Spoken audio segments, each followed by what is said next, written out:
Përshëndetje miq, jemi sërish me Madam me një podcast tjetër.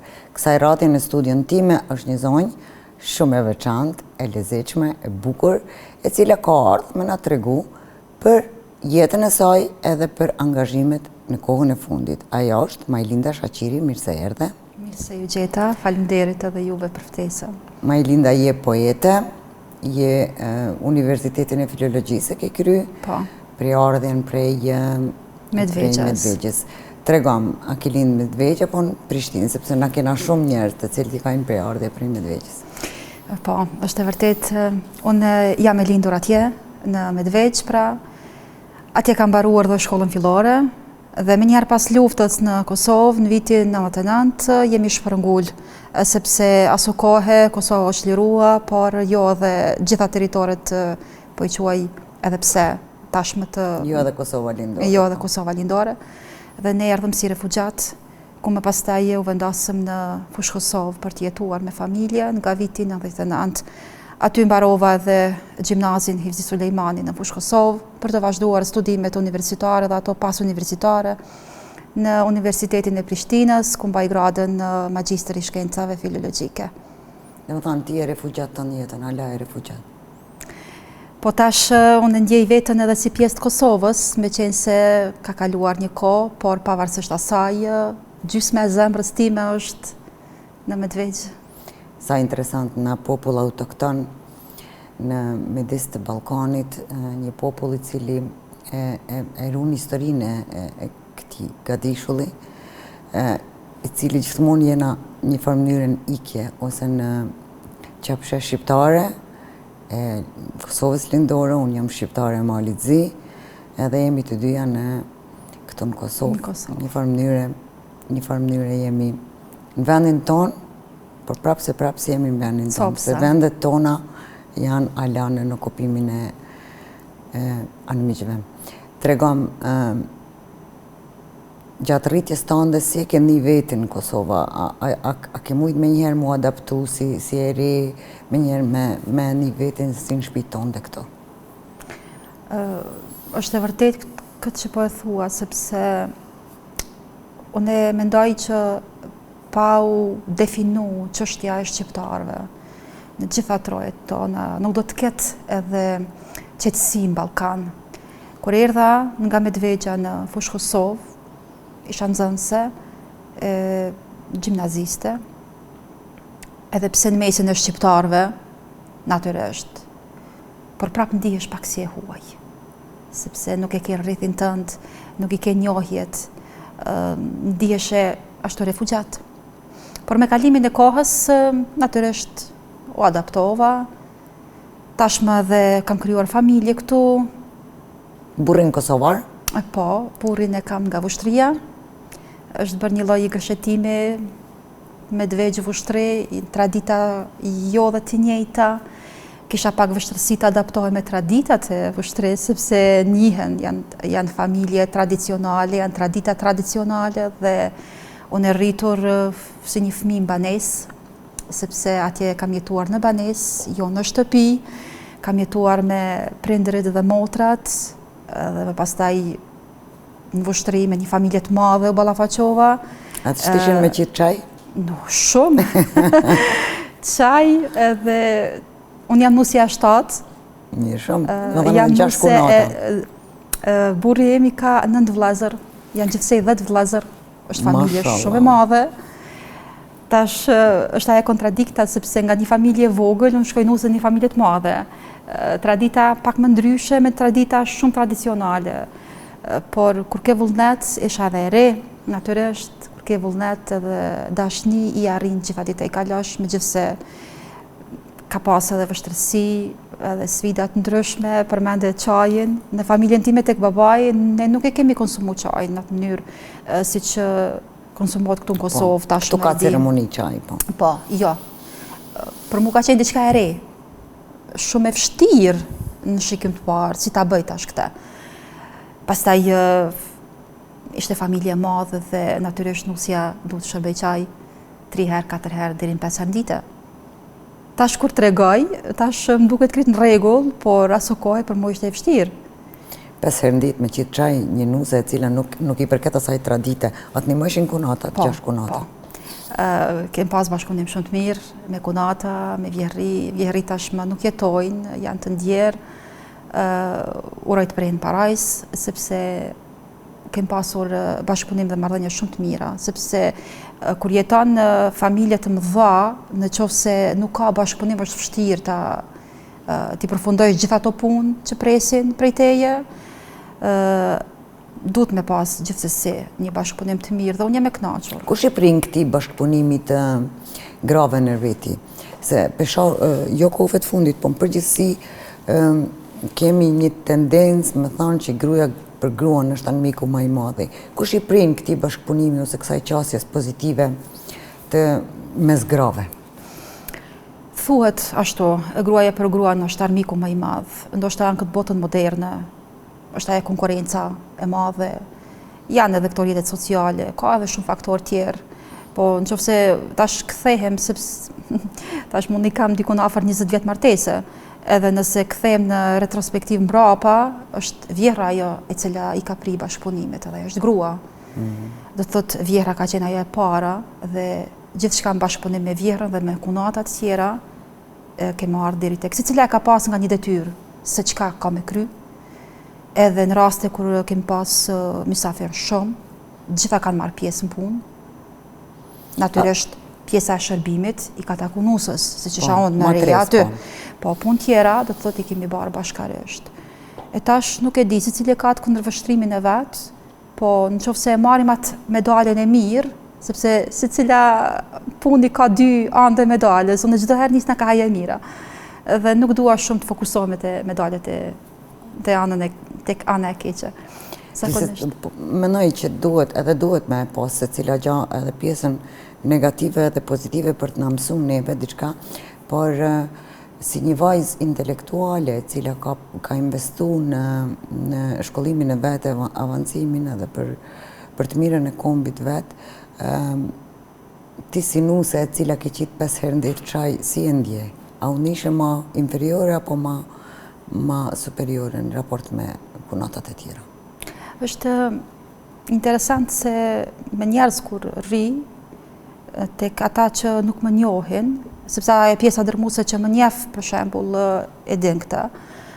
Ndoshta në radhë të parë, në shikim të parë më shohin si diçka këtë ndryshe, por gjatë bisedës e vrej që jam një tip shumë i thjesht, jam për tokë që themi ne.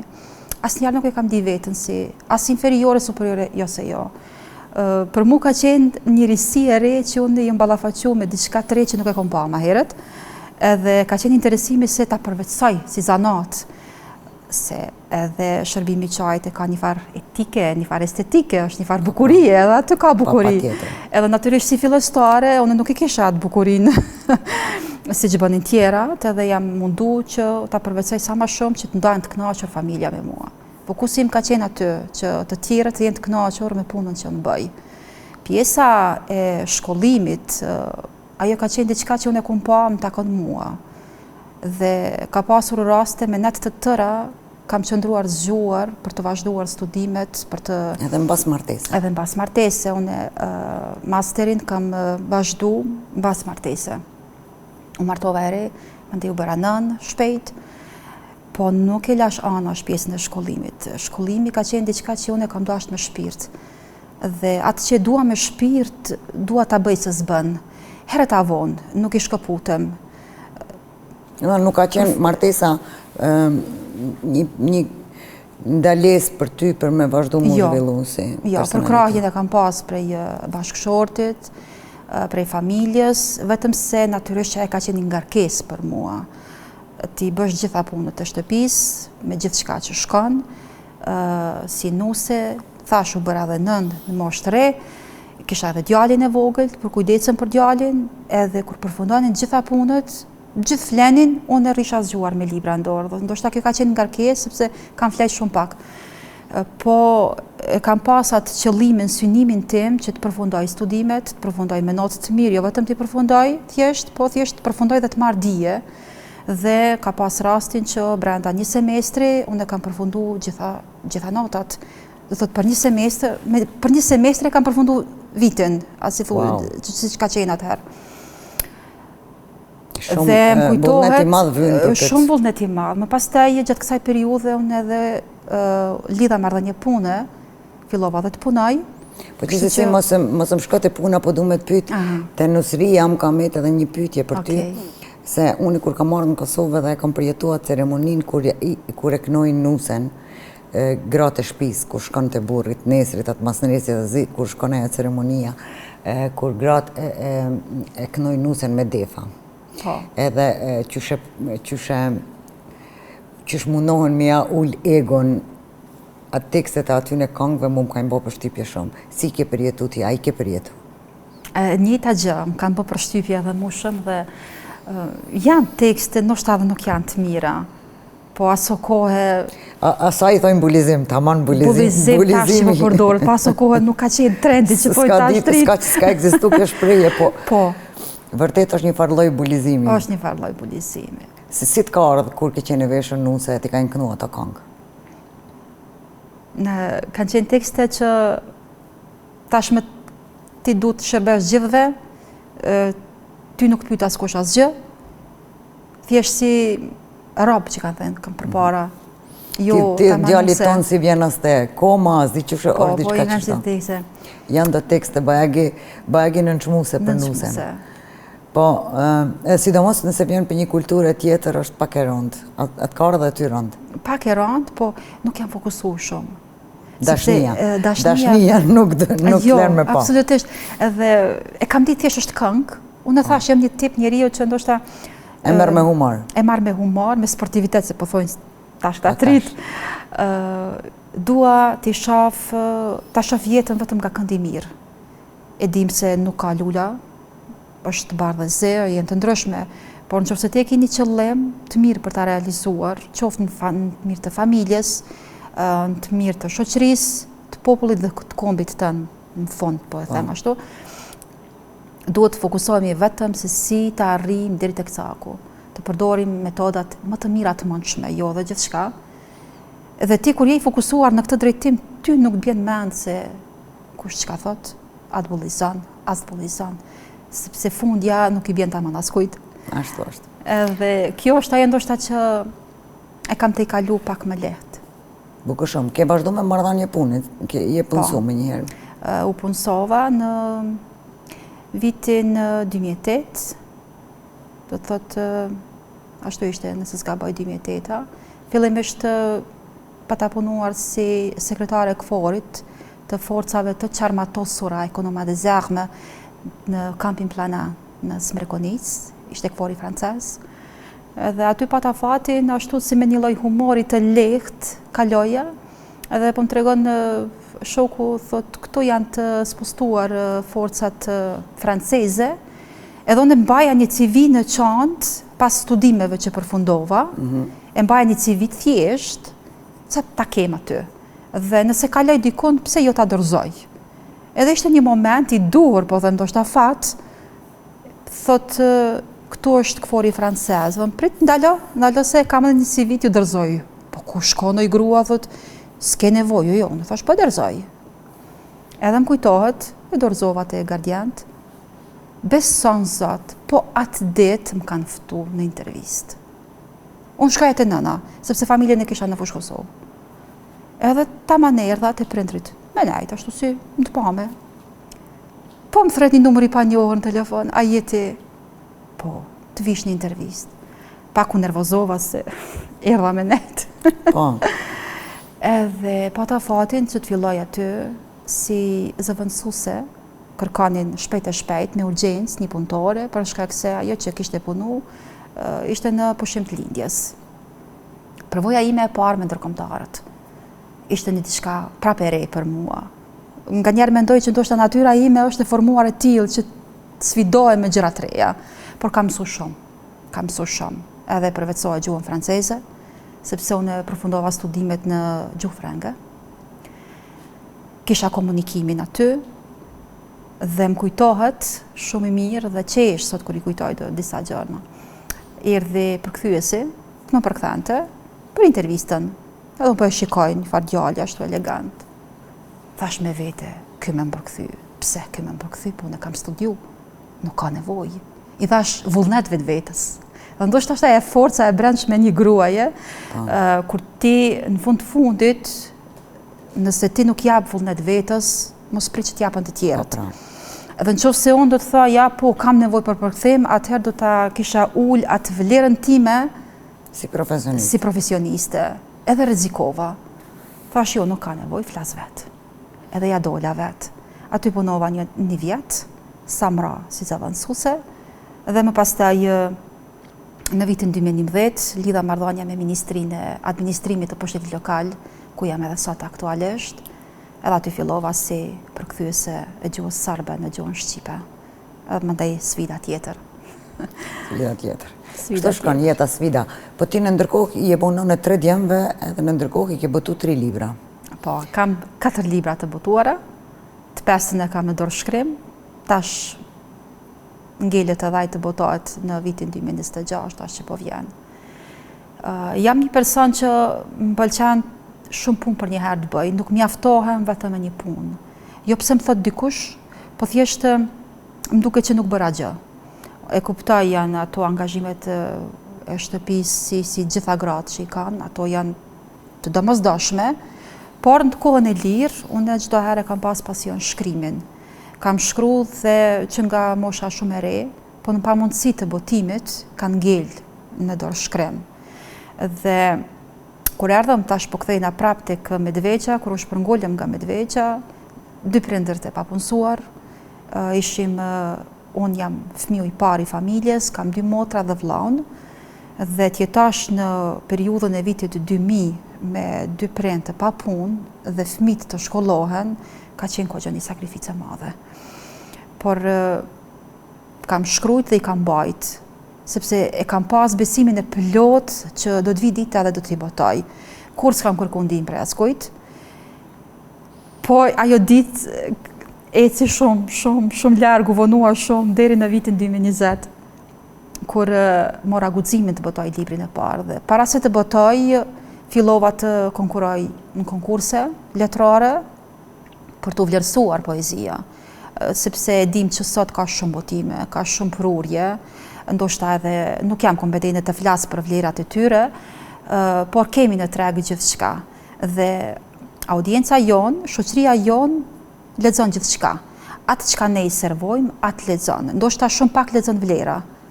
Dhe tash unë kisha dëshirë që të vlerësohem, ta di ku jam në letërsi. A ja vlen të botoj libër apo thjesht mbetet aty? Dhe pata fatin që të vlerësohem me çmime letrare para se të botoj. Dhe kjo më dha si një lloj shtytje, një lloj infuzioni që të marr hapin dhe të botoj. Mundësinë për botim, mundësinë financiare e mora nga Komuna e Fushë Kosovës, aty ku jam tash aktualisht, Drejtoria e Kulturës, aplikova, si gjithë të tjerët, është kategoria e kulturës që për subvencionimin e librave, botimeve për komunë, i dorëzova gjitha ato dokumentacionet dhe e mora për krahjen dhe botova në vitin 2020 librin e parë Në sytë e diellit. U mirëpret shumë mirë. Shumica e poezive të atij libri janë vlerësuar me çmime.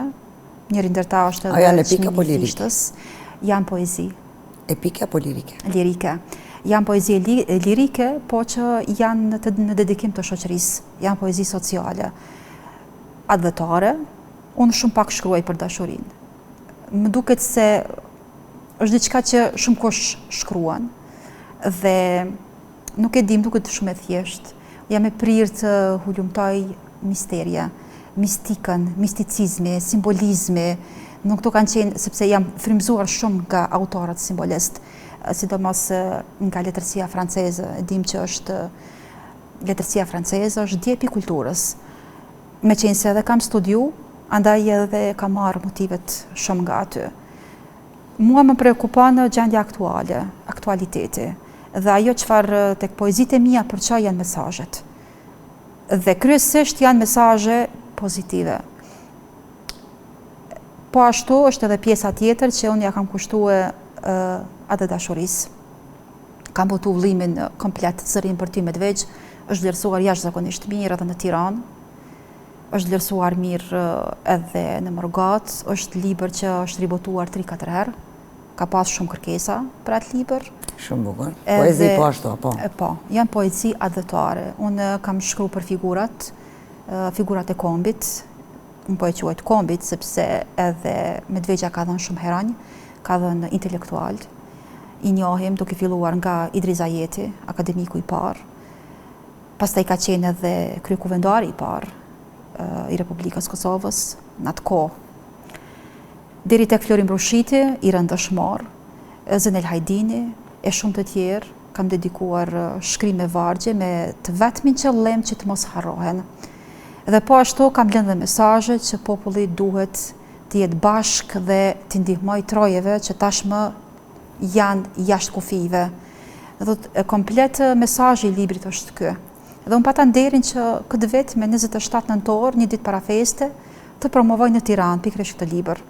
Atje Akademia e Shkencave kishte përgatitur gjithçka. Jam ndarë jashtëzakonisht e lumtur.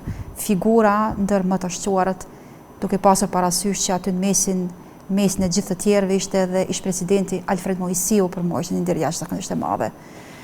E zonja nderuar Elina Kadare, e shumë publicist, shkrimtar, të shquar, të niveleve të larta.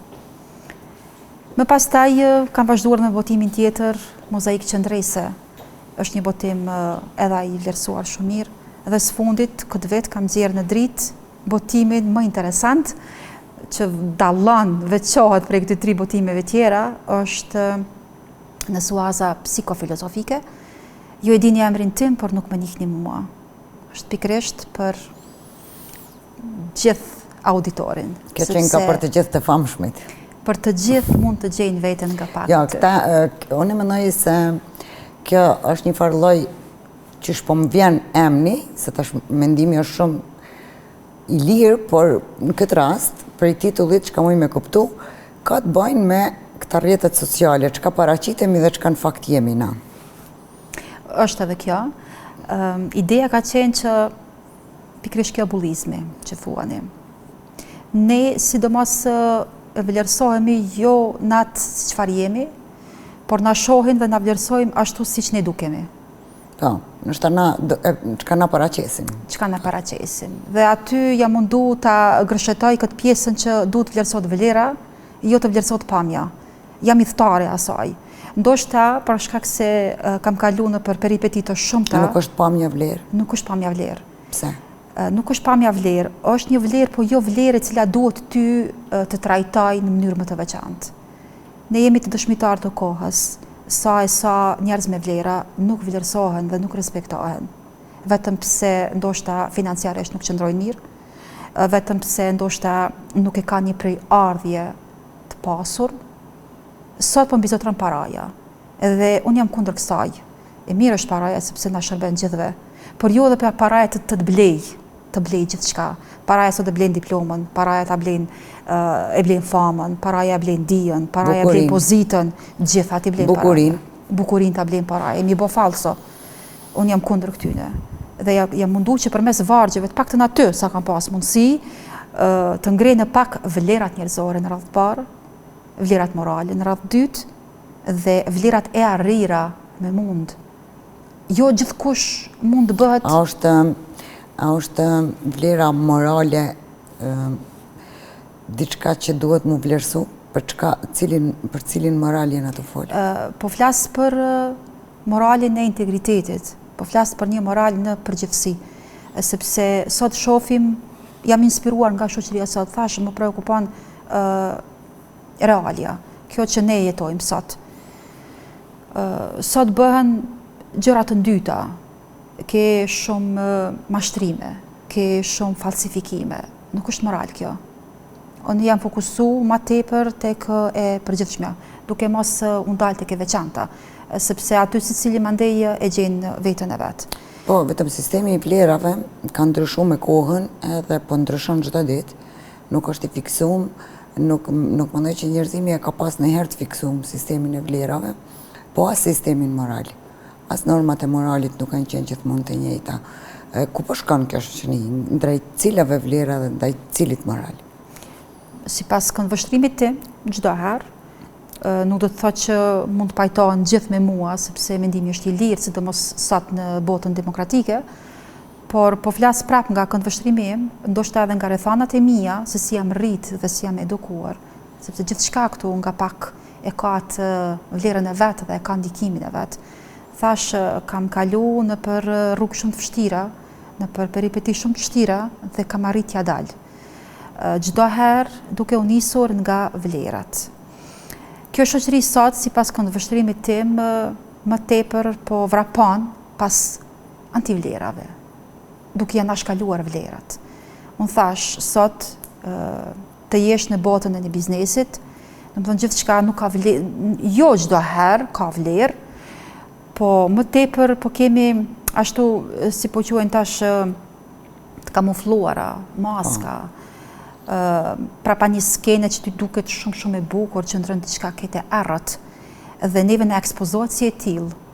Shoqëria jonë, rinia jonë, po vrapon pas antivlerave. Shumë pak lexojnë, shumë pak mësojnë. Është koha informatave, është koha informatave, por ato informata duhet të hulumtohen. Sot interneti të jap gjitha mundësitë. Ke mundësi shumë të mira të avancosh. Ne e dim se si, për shembull, unë kur kom përfundu studimet, është dashur të shfletoj dhe të hulumtoj libra. Sot i ketë gjitha në internet. Tash edhe puna e qatit edhe aty i kanë gjitha të gatshme, por unë jam të rrit fëmijë dhe po i shoh. Do të po dalin fëmijët jo shumë të informuar rreth gjanave tamam elementare, bazike, sepse po i marrin të gatshme. Në momentin kur ti merr të gatshme, mund t'i marrësh edhe të gabueshme. Jo gjithçka që na servohet është e saktë dhe drejtë. Unë jam hidhtare asaj që të hulumtojmë dhe deri tek Cila është vlera për ty më e madhja ose më e nevojshmja që fëmijët tonë duhen me pas? Cila është ajo vlerë të cilën na duhet me ia dhënë si nana fëmijëve tonë? Cilën vlerë kryesore? Janë vlerat unë fëmijët e mi që i edukoj, çdo herë i porosis dhe ju them respekti, vlerat njerëzore, të kemi mirënjohje, të kemi respekt për njëri tjetrin, të jemi mirënjohës për gjana që na ofrohen, një ndihmë të vogël, të ndihmojmë të tjerët kur kanë nevojë, jo në këmbim të diçkaje, thjesht pa këmbim. Këto janë ato që unë i shoh më njerëzoret. Dhe pastaj, pjesa tjetër, rrugtimi tjetër, ne duhet të informohemi, duhet të lexojmë, duhet të mësojmë, të jemi sa më të dijshëm për të shërbyer shoqërisë dhe kombit në përgjithësi.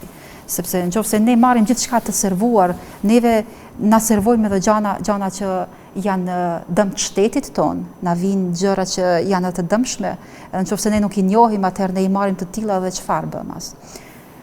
Nga ky këndvështrim unë edhe kam shkruar librin, ju e dini emrin tim, por nuk më njihni mua. Dhe është prit mirë nga audienca, është promovu tash në këtë vit me 4 tetor, është promovu. Po me qenë se Ke vetë më pru një ekzemplar, se bashkë kisha pas qef me lexu. Me të thënë drejtën, unë nisa ashtu me vrull dhe rrugës, në taksi më kujtu që nuk sjell asnjë libër. Por nuk do të thotë që ky do të jetë takimi jonë i fundit, do të takohemi prap edhe kështu, dhe do ta sjelli. Gjithsesi kjo pakënaqësi me realitetin ty të ka shtyr në një frym fare tjetër, e ajo është politika. Si vendosem u kyç në politikë? Është e vërtet këtë që e the, pakënaqësit nga realiteti, shumë e saktë. Sepse gjithçka fillon nga realiteti. Nga realiteti kam filluar dhe të shkruaj, nga realiteti jam kyçur në aktivitete kombëtare. Dhe ky realitet më solli deri tek vendimi për të kyçur edhe në politikë. Ishte një vendim shumë i shpejt. Jo edhe që e kam menduar ndonjëherë të marr pjesë me gjëra të tilla. Kam pasur dëshirë që të kontriboj dhe në fakt kam kontribuar në mënyrë individuale si Unioni i Shoqërisë Civile, natyrisht në bashkëpunim edhe me shoqata tjera, jo vetëm unë si Majlind, por duke pasur parasysh edhe gjendjen, siç tham, aktuale. Unë jam pjesë e institucioneve të Kosovës që nga viti 2011, tash bën parafërsisht 15 vjet. Në vitin 2026, pikërisht me 21 mars të vitit 2026, fiks 15 vjet përvoj punë në administratë. Janë ndruar qeveri të ndryshme, kem pasur qeveria LDK-s, PDK-s, ka qenë një kohë edhe qeveria Aleancës një pjesë, tashme kemi vetëvendosjen, por thjesht pak natësit në sistemin e menaxhimit mua më kanë quar të deri te ky vendim. Kemi qenë të vetëdijshëm dhe i po shohim zhvillimet e fundit, cilat janë. Kemi humbur fakt nga këndvështrimi im, siç po e shoh unë, miqët tanë ndërkombëtar, për shkak shumë etjeve të subjektit politik në qeverisje, për shkak asaj që unë jam pjesë e një institucioni ku unë vetë drejt për drejt jam prekur nga padrejtësitë që më janë bërë, dhe rezultati ka qenë ky që unë të kyqem në Lidhjen Demokratike të Kosovës dhe tani kandidoj si kandidate për deputete në Kuvendin e Republikës Kosovës. Me cili numër? Numri im është 78.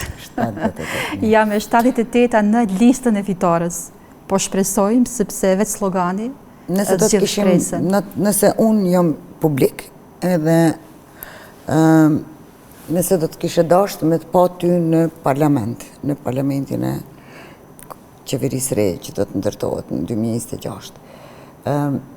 Çka më i me pritën e që ti do të kishin qenë temat tua kryesore? Po.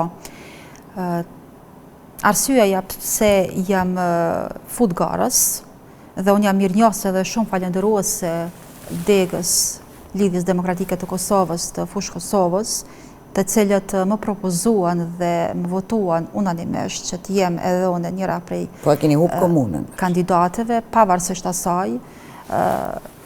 Komuna, në fakt mund të them që ka humbur një njeri me shumë vlera. Qytetarët e komunës së Fushë Kosovës do të reflektojnë, jam shumë e bindur që do të reflektojnë, dhe atë sa kam arritur të shoh në teren, tashmë jemi në fushat, që nga data 17 është fushat zyrtare, deri më datë 27, dhe takimet e mia që po i zhvilloj në teren me bashkëdhetar, me bashkëvendas, me qytetar të Fushë Kosovës dhe andej Kosovës, po flas për Fushë Kosovën tashmë, po shoh që kanë reflektuar, sepse kanë humbur një njeri të jashtëzakonshëm, siç është i nderuari zotëri Besnik Osmani. Një njeri të cilin unë e njoh që nga viti 2011, kur unë u bëra pjesë e Ministrisë Administrimit Pushtetit Lokal, në atë kohë Besniku ishte sekretari i përgjithshëm. Po flas sepse me shumë bindje, në kohën kur Besniku ishte në krye të Ministrisë së Pushtetit Lokal, punësimet që janë zhvilluar dhe administrata ka funksionuar në mënyrë legjislative. Do të thotë gjithçka ka qenë në bazë të ligjit. A do të thonë kjo që tash nuk është të funksionuar ashtu? Jo, nuk është të funksionuar ashtu.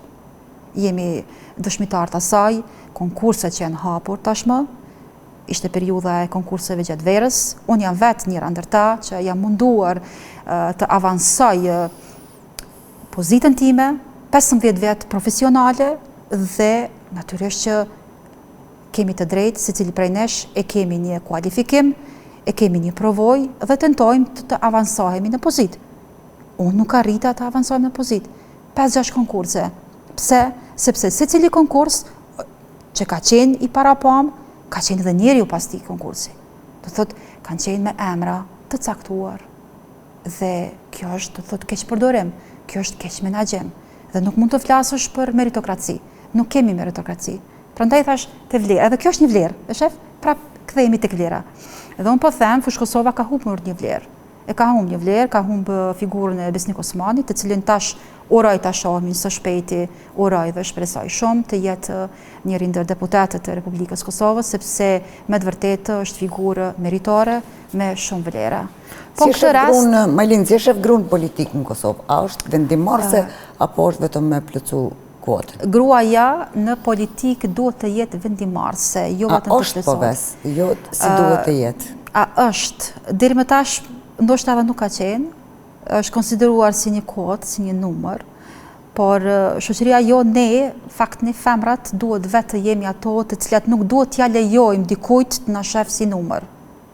Unë po flas edhe për veten tashmë, me qenë se jam fut në këtë garë, unë them, unë nuk do t'jem një numër, do t'jem një zë i fuqishëm, i cili do të flas për të drejtat, për të drejtën dhe të vërtetën. Dhe në qoftë se ne nisemi nga kjo, atëherë besoj që secila grua e cila ka nisur në rrugtim politik dhe në qoftë se është në këtë rrugtim politik, ajo du ta sheh veten si një vlerë të jap një kontribut politik në dobi të shoqërisë, jo të jetë vetëm një numër, sepse atëherë nuk kemi bërë asgjë. Okej. Po metëm të temat se devijum pi temën cilat janë temat kryesore që do t'i paraqesh? Edhe do të merresh me ta nëse të zgjedhin si deputete. Nëse unë arri të kaloj si deputete, edhe pse është vështirë kam parasysh, duke pasur parasysh se është edhe hera ime e parë në këtë garë, ata që më njohin e din kontributin tim se ku e kam dhënë. Kontributi im ka qenë të drejtat e shqiptarëve të Luginës, të cilët në vazhdimsi shkilen drejtat e tyre, duke filluar nga mohimi i së drejtës shkollimit deri tek pasivizimi i adresave. Do t'jem zë i fuqishëm i gjithë atyre shqiptarëve që jetojnë në Serbi për të drejtat e tyre. Kam qenë idhëtare dhe çdo herë do të kërkoj reciprocitet. Për pos kësaj, do t'jem zë i fuqishëm i të drejtave të shqiptarëve në Republikën e Kosovës dhe kudo, sepse unë jetoj këtu, jam banore e Republikës Kosovës dhe gjitha padrejtësitë që janë zhvilluar, do t'jem idhëtare asaj, mos lejoj të vazhdojnë të bëhen të njëjtat, sepse thash kam qenë e prekur për këtyre padrejtësive që janë zhvilluar dhe natyrisht programi qeverisës i Lidhjes Demokratike të Kosovës është mjaft i zhvilluar dhe është në të mirë të shtetit të Kosovës dhe ka njerëz profesionist për secilën fush, mendoj që edhe unë jam njëra ndër ta e cila mund të jap kontributin tim nëse më jepet besimi, natyrisht kuptohet, do të jem zë i fuqishëm i të gjithë qytetarëve të Republikës. Si e shef ti rezultatin pas zgjedhjeve, meqense e dim se si ka rrjedhë gjithë kjo blokadë, gjithë kjo data 28 nëntor edhe diaspora e cila po vjen, edhe e dim edhe rezultatin e zgjedhjeve të kaluara lokale që i patëm. Çka po ndodhet me LDK-n? A jeni në zhvillim apo në ramje? Blokada nga 9 shkurti e deri më sot, veç jemi në dieni të gjithë, blokadën e ka bërë lëvizja vetëvendosje. Lidhja Demokratike e Kosovës është në rritje dhe unë besoj fuqishëm se ky ritëm i rritjes do të vazhdoj, sepse vetë qytetarët tashmë janë vetëdijsuar. Thash prapo e përsëris prej takimeve që po zhvilloj edhe me Mërgatën, jam shumë optimiste. Tashmë urojmë dhe shpresojmë që të jetë në të mirë të vendit tonë, sepse Lidhja Demokratike e Kosovës është një lidhje e cila ka frimuar unitet që nga themelimi. Lidhja Demokratike e Kosovës është shtetformuese, është institucionaliste, duke pasur parasysh këto vlera që i ka, atëherë edhe qytetari duhet të reflektoj. Po besoj që tashmë ka reflektuar, po flas në suazat asaj që unë kam kontakt me njerëz. Nuk është që kam qenë në kyçur më herët në struktura politike, por nuk është që edhe nuk e kam përcjell angazhimet se çfarë po zhvillohet nga jashtë. Kemi qenë dëshmitar të kohës, kaloi një vit dhe ne nuk kemi qeveri. Thjesht kanë qenë pengesa të subjektit politik i cili ka qeverisur deri më tani dhe po shpresoj fuqishëm që tashmë është koha vendimtare, 28 dhjetorit të jetë dëshmitar i së vërtetës dhe të votoj Lidhjen Demokratike të Kosovës, sepse e vetmja rrugë për të quar vendin përpara është Lidhja Demokratike. E dim, unë tek libri im, tash po kthehem prapë tek libri sepse gjithçka më lidhet me libra. Tek libri 2 të Zërin për ty Medveq, kam filluar një thënie me doktor Ibrahim Rëgovën, i cili në vitin 92 në Sofje ka shpalos dhe ka thënë, po citoj ndërtasën, ndoshta nuk e mbaj mend sakt, Medveqja është Dardani. Do të thotë, Lidhja Demokratike e Kosovës është unifikuese dhe është e të gjithë shqiptarëve pa dallim. Mirë, pyetja fundit për këtë emision është urrëtia e cila po ndodhet në mes elektoratit edhe në mes partive politike. E vërtetë është që ajo ka ekzistuar gjithmonë, po sikur në kohëve të fundit është rrit pak kjo urrëtia dhe ky bulizimi përmes rrjeteve sociale, nëse si jemi neve, si jemi janë miku jon, Si e shef këtë dhe çka do të bëjë Lidhja Demokratike që ta zbus këtë vokabular dhe këtë mënyrë të politikë bërjes në Kosovë? Unë mendoj, po flas prap nga këndvështrimi, këto urrëtiet nuk janë edhe etike. Në momentin kur ti nuk ke çfarë të japësh, mendoj prap unë, në momentin kur ti nuk ke çfarë të japësh dhe çfarë të tregosh për qytetarët, ti e merr si thjesht nuk ke me çka të dalësh para opinionit dhe thjesht ke me dalë me akuza, por unë mendoj që më e mira është secili të veprojë në mënyrën më të mirë të drejtë. Lidhja Demokratike ka një plan program të mrekullueshëm. Përderisa atyre që nuk ju pëlqen ky program, sepse nuk është i arritshëm për të tjerët, atëherë dalin me akuza. Kështu që më e mirë është ne si Lidhje Demokratike, ne kemi synimin që më tepër të punojmë se sa të flasim. Përderisa ata që flasin thjesht nuk kanë punuar asgjë, por vetëm kanë bërë zhurmë deri tani. Shifet. Faleminderit që ishe pjesë e këtij emisioni për sot dhe porosia jote për ata që mendojnë që duhen me të votu, pse me të votu. Faleminderit edhe juve për mundësinë dhe kohën që më dhat të shpalosi diçka nga jetëshkrimi dhe jeta ime aktive publike deri më sot.